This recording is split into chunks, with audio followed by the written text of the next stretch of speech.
Hello good morning everyone, welcome back to my YouTube channel with Rohit Sehgal vlogs. अपनी कुर्सी की पेटी बांधो। तो गाइस, रूम सीरीज डे 7 में आप सभी का हार्दिक स्वागत है। दोस्तों, मैं अपनी रूम सीरीज हार चुका हूं क्योंकि मैंने बोला था कि मैं डिफरेंट प्लेसेस पे जाके डिफरेंट जगह पे बैठ के व्लॉग बनाऊंगा। बट गाइस, मैं आप सबके सामने ऐसे खड़े होकर व्लॉग बना रहा हूँ 2-3 दिनों से। उसके लिए I am so sorry guys. मैं चाह के भी कुछ नहीं कर पा रहा। मैं मतलब ना मैं आपको बता पाऊंगा ना मैं कुछ कर पाऊंगा, तो उसके लिए I am so sorry guys and thank you so much guys. मुझे इतना सारा प्यार दे रहे हो उसके लिए तहे दिल से धन्यवाद। तो गाइस, आज आपको इस ब्लॉग में मैं बताता हूं कि किस तरह से मैंने अपनी एड्स को ब्रेक किया था। जितनी भी मैंने एड्स की है गाइस, टीवीसी एड्स की है, डिजिटल एड्स की है, लाइक फिट्स और स्विमिंग पूल, कैंस्टार की, आईसीआईसी बैंक की, उसके अलावा यूनियन बैंक ऑफ इंडिया की, उसके अलावा 2-3 और एड्स की गाइस। मैंने उन एड्स को कैसे ब्रेक किया है आज आपको इस ब्लॉग में गाइस मैं सीक्रेट्स एंड टिप्स आपको बताऊंगा, ऑडिशन की टिप्स कि किस तरह से दोस्तों हम लोग एक एड को ब्रेक करते हैं, क्या उसका प्रोसेस रहता है। आप सबके सामने एक ब्लैक पैंथर आ चुका है क्योंकि आज मैंने फुल कॉस्ट्यूम ब्लैक डाला है। लाइक मान लो टी शर्ट ब्लैक, मेरा लोअर ब्लैक, मेरे shoes black, full black black black, Punjabi मुंडा in the black costume. Guys, इस ब्लॉग को एंड तक देखना, बहुत ही ज्यादा मजा आएगा, बहुत ही ज्यादा आपको अच्छी लगेगी, बहुत ही इंटरेस्टिंग ब्लॉग बनने वाली है क्योंकि गाइस आपको यहाँ पे बहुत सारी ऐसी बातें पता चलेंगी जो कि आपकी लाइफ को इजी कर देगी। तो चलो दोस्तों, दिन की शुरुआत करते हैं एक पॉजिटिव एनर्जी के साथ। आफ्टर लॉकडाउन के बाद दोस्तों सारी चीजें ऑनलाइन हो गई है, जैसे कि मान लो पेमेंट ऑनलाइन होगी, उसके अलावा जितने भी हमारी इंडस्ट्री में ऑडिशंस होते हैं सारे के सारे ऑनलाइन शुरू हो चुके हैं। पहले दोस्तों ऐसा होता था कि हमको ऑफलाइन जाके वहां पे ऑफिस में विजिट करके हमको देना पड़ता था, बट अभी हर एक चीज गाइस ऑनलाइन चालू हो चुकी है। अभी जो मैं आपको प्रोसेस बताने वाला हूं दोस्तों, वो दोनों जगह पे अप्लाई होता है, लाइक ऑफलाइन भी ऑनलाइन भी। मतलब अगर आप अपने घर में बैठ के ऑडिशन भेजोगे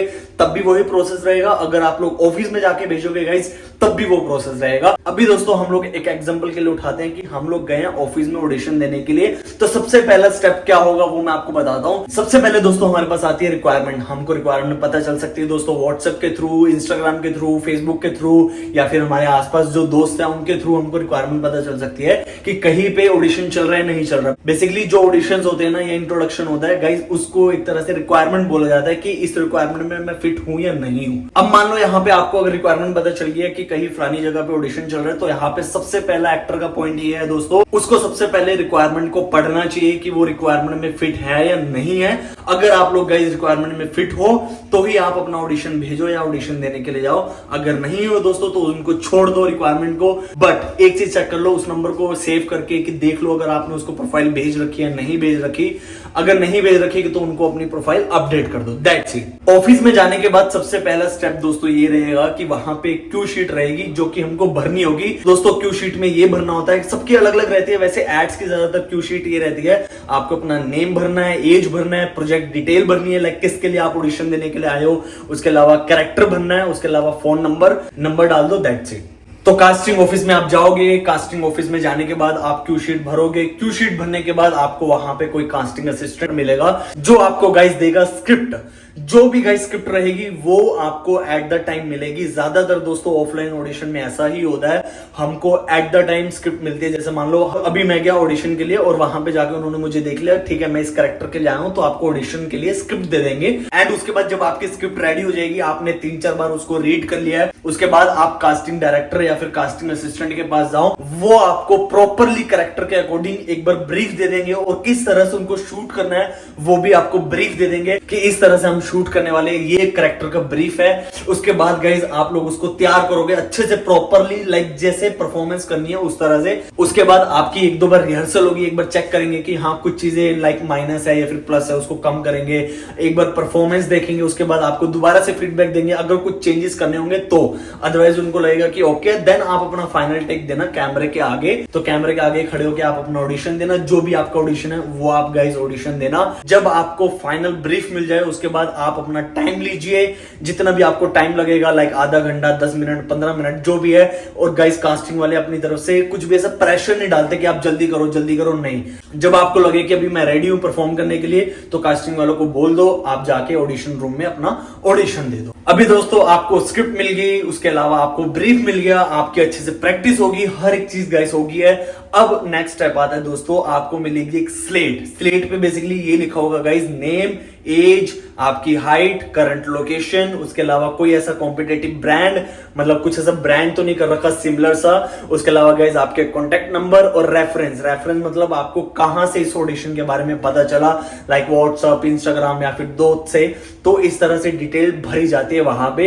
एंड साथ के साथ शूट डेट और अवेलेबिलिटी, कि आप अवेलेबल हो कि नहीं हो। शूट डेट गाइस ये है, इन दिनों आप अवेलेबल हो नहीं हो। वहां पे अगर आप अवेलेबल हो तो यस ऑब्वियसली अवेलेबल हो, तभी आप ऑडिशन देने के लिए गए हो, सिंपल सी बात है, ठीक है। बोर्ड भरने के बाद एक इंट्रोडक्शन आपको देना पड़ेगा गाइस, चाहे कुछ भी हो जाए, इंट्रोडक्शन जरूरी होता है। और सिर्फ गाइस एड्स में नहीं, हर एक ऑडिशन में इंट्रोडक्शन जरूरी होता है। अगर आप लोग अपने घर पे भी ऑडिशन बना रहे हो तो ऑडिशन बनाने के बाद एक इंट्रोडक्शन शूट कर लो, डेफिनेटली बहुत ज्यादा जरूरी है।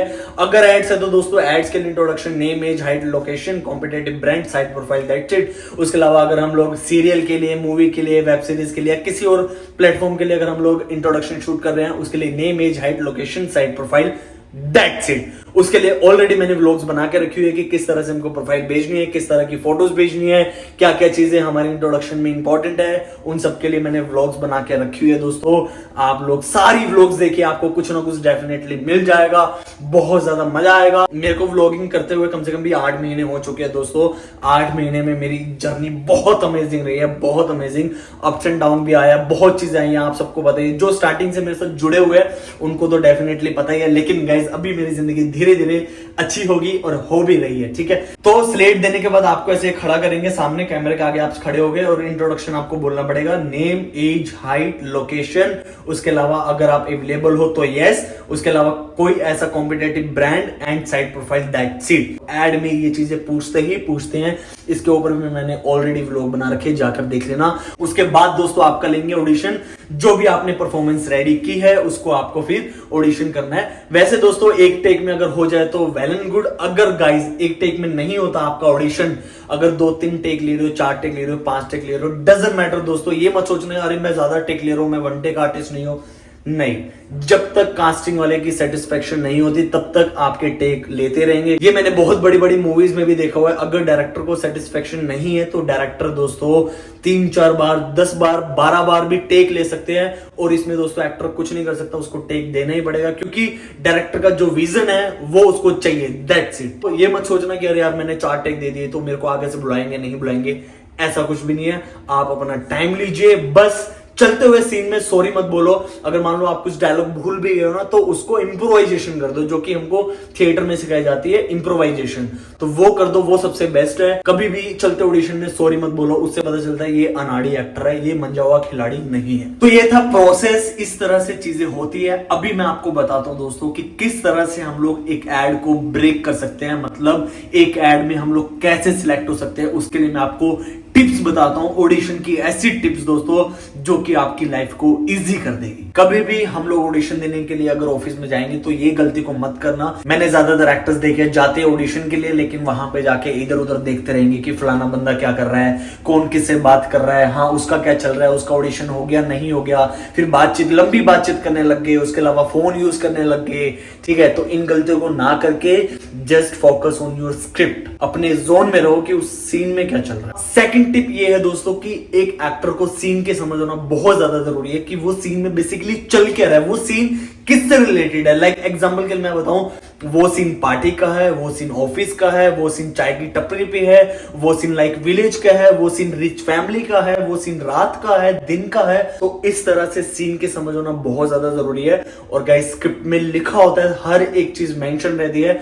जितनी भी हमारी स्क्रिप्ट में सिचुएशन होती है वो गाइस इंग्लिश में होती है, जितने भी हमारे डायलॉग्स होते हैं वो हिंदी में भी होते हैं, इंग्लिश में भी होते हैं। इंग्लिश मतलब हाँ भाई जैसे हम लोग बोलते हैं वैसे तो हिंदी बोलते हैं, हम लिखते हैं जैसे हम लोग लिखते हैं ना इंग्लिश, वैसे। सबसे बड़ा और सबसे इंपॉर्टेंट टॉपिक ये है दोस्तों, जब भी हम लोग रिक्वायरमेंट को रीड करेंगे तो मेक श्योर दोस्तों जो रिक्वायरमेंट में लुक लिखा गया है, जो रिक्वायरमेंट में कॉस्ट्यूम लिखा गया है वो ही कॉस्ट्यूम और वो ही लुक गाइज बनाकर जाना। लाइक एग्जांपल के लिए मैं आपको बताऊं, अगर दिवाली का सीन है तो दिवाली के लिए ऑब्वियसली अगर रिच फैमिली है तो कुर्ता पजामा कुछ ऐसा ट्रेडिशनल रखेंगे वो चीजों को, या फिर अगर सीन है लाइक विलेज का या फिर पार्टी का तो उसमें लिखा होता है कि वेयर कैजुअल या फिर कुर्ता पजामा या पैंट शर्ट, जो चीजें गाइस लिखी होंगी वो ही पहन के जाना। क्योंकि उसका एक प्लस पॉइंट दोस्तों ये है, जब आप लोग उस तरह के कपड़े डालते हो ना तो जो विजन रहता है कास्टिंग वाले का, डायरेक्टर का जो विजन रहता है, उनको अगर दिख जाए कि हाँ भाई ये बंदा इस कॉस्ट्यूम में ऐसा दिख रहा है तो हाँ भाई इसका लुक जा रहा है। अब देखते हैं ऑडिशन कि इसकी एक्टिंग कैसी है। तो लुक बहुत ज्यादा इंपॉर्टेंट है एड्स के लिए, तो है ही है ये दोस्तों।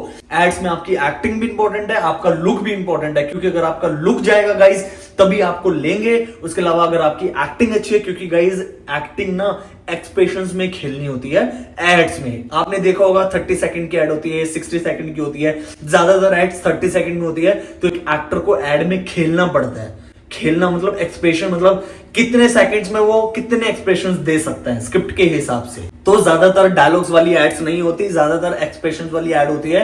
क्योंकि आप लोग देखते होंगे एड में ज्यादातर वॉइस ओवर जाता है पीछे से और उसमें सीन चल रहा होता है। जितने भी न्यू एक्टर है दोस्तों वो सबसे बड़ी गलती यही करते हैं, वो कुछ भी पहन के चले जाते हैं बिना रिक्वायरमेंट को पढ़े। तो ये गलती मत करना गाइस, जो रिक्वायरमेंट है उस हिसाब से आप अपने आप को बनाकर जाइए। और दोस्तों ये सिर्फ एड्स में ही नहीं फॉलो करना, ये हर एक ऑडिशन में आपको फॉलो करना है। वही लुक रखिए जो की रिक्वायरमेंट है।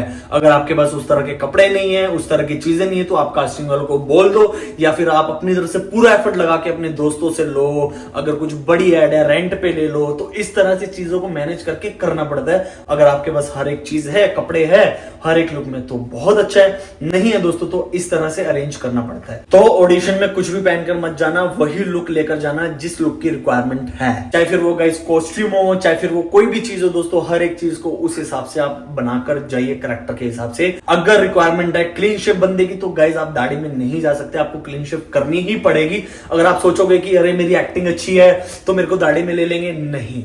जो कैरेक्टर की रिक्वायरमेंट है उसको उस हिसाब से ही एक्सेप्ट किया जाएगा। अगर हमको रिक्वायरमेंट है घुंघराले बालों की तो गाइस वहां पे घुंघराले बालों वाला बंदा ही चलेगा, वहां पे आप लोग सिंपल नहीं चल सकते। तो मेक श्योर एक्टर को रिक्वायरमेंट पढ़ना बहुत बहुत बहुत ज्यादा जरूरी है। बहुत ही मतलब सबसे पहला स्टेप यही है, जब हमारे पास रिक्वायरमेंट आती है तो हम उसको अच्छे से पढ़े, अच्छे से रीड करें, तब उसको हम लोग अप्लाई करें। सबसे लास्ट टिप ये है दोस्तों, जब भी आप ऑडिशन देने के लिए जाओगे तो कोशिश करो दोस्तों, जो सीन चल रहा है उस सीन में अगर किसी भी इक्विपमेंट्स की जरूरत है, लाइक मान लो कोई भी ऐसा एक्शन प्रोप की जरूरत है, तो उसको गाइस यूज करो। गाइस मैं आपको एक एग्जांपल देता हूं। अगर मेरा सीन है कि मैं वॉशरूम में खड़ा होकर सुबह में ब्रश कर रहा हूं, तो यहां पे दो चीजें हो सकती है। एक चीज गाइस ये कि एक मैं इमेजिन कर लूं, दूसरा ये कि जो सीन में रिक्वायरमेंट है एक्शन प्रोप की उसको मैं लाके एक्चुअल में मैं करूं। लाइक एग्जांपल के लिए मैं आपको बताऊं, एक इमेजिनेशन ये होगा कि मैं ब्रश कर रहा हूं, पानी का मैंने इमेजिन किया, ऐसा कि मैं ब्रश कर रहा हूं, कुल्ला कर रहा हूं, इमेजिन किया। दूसरा गाइस ये है कि एक्चुअल में मैं ब्रश ले रहा हूं, लाइक एक्चुअल में मैंने ब्रश लिया। यहां पे फर्क पड़ जाता है एक्टिंग का। अब ब्रश को धो लेना। तो ये सारी चीजें ना गाइस कास्टिंग वाले देखते हैं, डायरेक्टर देखते हैं, प्रोड्यूसर देखते हैं कि हाँ भाई बंदे ने अपनी तरफ से एफर्ट्स लगाया। मैंने बहुत सारे एक्टर देखे जो कि बिना किसी एफर्ट्स के ऑडिशन बना के भेज देते हैं, पीछे कुछ भी चल रहा है, इधर उधर की आवाजें आ रही हैं, बहुत सारी चीजें ऐसे कि अनप्रोफेशनल होती है, इसीलिए गाइस कहीं ना कहीं सिलेक्शन नहीं होता। मेक श्योर दोस्तों जब भी हम लोग ऑडिशन देंगे ऑफलाइन या फिर ऑनलाइन, मेक श्योर दोस्तों प्लेन बैकग्राउंड होना चाहिए, कोई भी एक्स्ट्रा साउंड नहीं आना चाहिए। उसके अलावा जो भी आपके कैरेक्टर के हिसाब से लुक है वैसी लुक को मेंटेन करके अच्छे से उस लुक में आपको ऑडिशन बना के भेजना है। अगर कोई आपको एक्शन प्रोप्स की जरूरत है तो मेक श्योर गाइज आप लोग ऐड करने की कोशिश करो। बाकी गाइज अगर आप लोग चाहते हो मैं अपने ऑडिशंस कुछ शेयर करूं कि मैं कैसे ऑडिशंस बनाता था, तो प्लीज कमेंट सेक्शन में कमेंट करना। मैं डेफिनेटली कोशिश करूंगा ऑडिशंस को दिखाने की आप सबको कि किस तरह से ऑडिशंस को हम लोग बनाते हैं, क्या क्या चीजें मैं कैसे ऑडिशन को बनाता था। और मे भी शायद आपको एक्टिंग मेरी अच्छी लगेगी नहीं लगेगी मुझे नहीं पता। तो यही थी दोस्तों टिप्स और कैसे सिलेक्शन होगा, इजी वे मैंने आपको बता दिया गाइस। बाकी मेहनत आपको करनी पड़ेगी, डेफिनेटली हर एक फील्ड में मेहनत करनी पड़ती है। और गाइस मेहनत करो, मेहनत करना जरूरी है। खाली बैठ के भी क्या करना है, मेहनत करो, अपने बाजू पैर वैर तोड़ो वोड़ो, बढ़िया से मेहनत करो, तब जाके असली मजा आता है। मैं जो मेहनत करता हूँ मैं सोचता हूँ कि मेरे को आर्मी लाइफ जीना है, लाइक ऐसा पूरा ऑलवेज एक्टिव एक्टिव एक्टिव, हमेशा जिंदगी भर के लिए। ठीक है। तो उस तरह से चीजों को आप जब सोचोगे ना तो डेफिनेटली सारी चीजें निकल जाती हैं, ठीक है। एंड दोस्तों मुझे लगता है कि आपको बहुत ज्यादा हेल्प मिली होगी आज की व्लॉग से। प्लीज कमेंट सेक्शन में कमेंट करके बताना गाइस। जिन लोगों ने मेरी पुरानी व्लॉग्स नहीं देखी, मैंने पुरानी व्लॉग्स में बहुत सारी चीजें बता रखी है, कैसे ऑडिशन होता है, फेक कास्टिंग से कैसे बचा जाए, इंट्रोडक्शन कैसे देते हैं गाइस, प्रोफाइल कैसे भेजते हैं, एवरीथिंग मैंने गाइस अपनी व्लॉग्स में बना रखा है, जाकर देख लेना जिन्होंने नहीं देखी। तो ठीक है दोस्तों, इस ब्लॉग को मैं इधर ही खत्म कर रहा हूं। Guys please like share and comment करके बताना कि क्या चीज अच्छी थी, क्या चीज बुरी थी, ताकि मैं उन चीजों को इंप्रूव कर पाऊं। तो ठीक है दोस्तों, मिलते हैं नेक्स्ट ब्लॉग में, तब तक के लिए आप अपना ध्यान रखें। Thank you so much for watching, see you, bye. कभी कभी मेरे ना बोलते बोलते मुंह में से ना ऐसे 2 थूके निकलती है, मेरे को लगता है कि सांप जहर छोड़ रहा है अपने मुंह से, मेरे को ऐसा लगता है।